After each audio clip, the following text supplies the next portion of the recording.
Oh goeie, dan hebben we Gerrit de taalnatie. Boom, boom, boom, boom. Bang, bang, bang, bang. Boom, boom, boom, boom. Goeie, mijn naam is Gerrit, de Frieske taalnatie. Ik ben gek op het Fries, maar het valt me op dat bij je net altijd goed Fries praten. Dat luidt op vanzelf net onder bij maar onder ouders en daar wil ik wat aan doen. Dus, ik ga naar een gezin dat net helemaal goed gaat.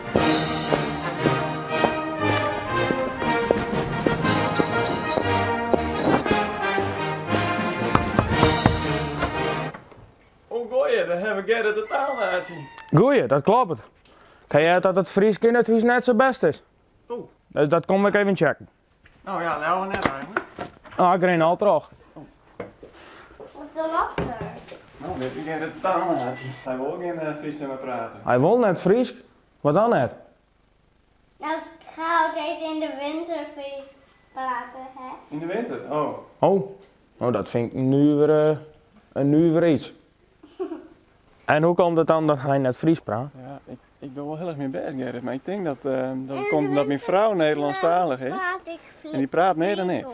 Oh. Die lees ik hier gewoon in het Fries. Kijk. Jentje zijn pot, stip in zijn huid, wat riet er, dakje op E. Nou? Grammaticaal juist natuurlijk. Ja, belangrijk. Ik heb Friese klompen van elkaar. Had er hier gewoon? Ja, het er ik gewoon. Best genoeg. Hij is wel roeg mooi, vind ik. Maar dat jij hebt zeg maar klompen. Oké. Ik weet het net wat ik nog meer dan moet.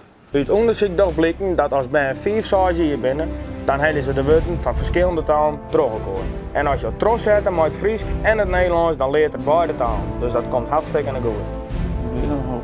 Vanzelfs, ja wees. Ik moet gewoon Trots zetten, bliksem. En ja, ik heb het Goed naar die huid luisteren, hè?